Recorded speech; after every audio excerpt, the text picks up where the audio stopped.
I remember looking at the stars and was like, what happened? You know, I'd lost everything. And at this point, there was really no going back. I was raised in San Jose, California. Grew up with a family dynamic where my dad was never really home. My mom struggled with mental health issues. There was this sexual assault that was happening more than one time. I didn't want to be the one to say anything. I knew that this would be like a shaking point, and so I just kept it a secret. My high school year was really what was the hardest for me. I seeked male attention. You know, I learned to use my body. I learned to seek any attention that I would get. I started taking prescription painkillers. The relief that came from taking that first Vicodin was like, oh my gosh, I don't have to feel anything. Before I know it, I'm doing it at school. I'm doing it at work. I'm, missing practice. And so I was called into the office by the police officer. You know, I was chained to the bench that they do your intake at the police station, and I'm just a 16, 17-year-old kid, high on ecstasy. I had no idea what was going on. They put me in a holding room and I sat in there for 8 hours. I got into a relationship with somebody else and we both fell into addiction. Our party scene really started to turn into like a personal hell. We soon found out that we were pregnant with my son. I was addicted to prescription painkillers like his whole pregnancy. That guilt really got me. We were living in other people's homes, having a baby, and then I found out that I was pregnant with my daughter. As soon as we had her, we fell back into addiction. We started drinking.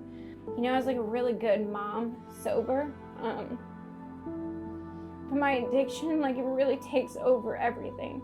I quickly lost my kids. They went to school one day and they never came back.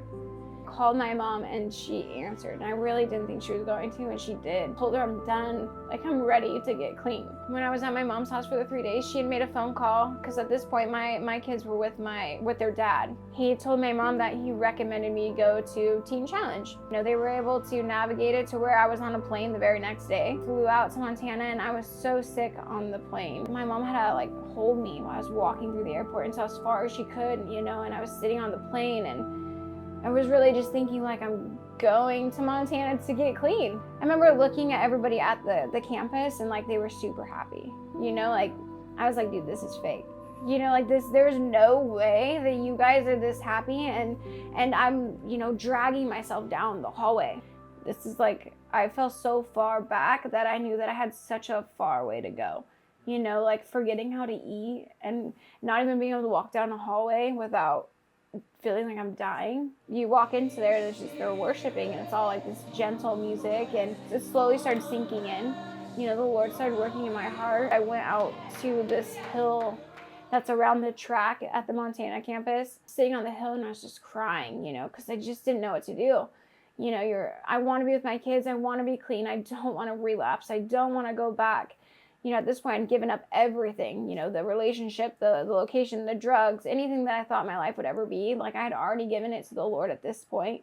And so I was crying out to him, and I said, Lord, if you open a door at one of these women and children's campus in Alaska or Eugene, then I'm going. And Eugene had one bed open for a mom with her kid. And so I have to go. And I had just enough money in my bank account to buy the plane ticket, and I flew out 2 days later. And at this point it's been about a year and a half, almost 2 years without my son. And going to the airport to pick him up was amazing. I was able to run and hold William, and we were going back to the center to start a new life here. And so that moment was made everything worth it, and at that point I knew that I was willing to do whatever I had to do, even if I was in my stomping ground, to do it. As soon as I came here, a few months after being in the program, I got to be reunited with my other two kids, and I got to go to one of my son's football games. It was his last one, and when I showed up, my daughter yelled my name so loud that everybody turned, she ran to me. And that was really, felt really good, but it hurt, because I realized that what I had done really put them through a lot. And when I met the Lord, I really learned that love wasn't something that I had to seek tension for. It wasn't something that I had to work for. And no matter what I've done wrong, like, the love doesn't change.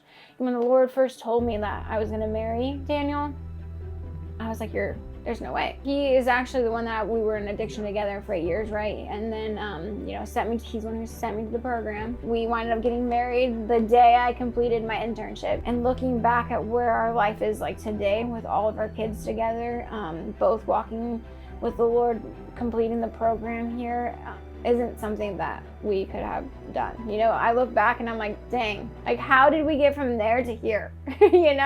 And that's just by listening to him and following the path that he's like putting in front of us.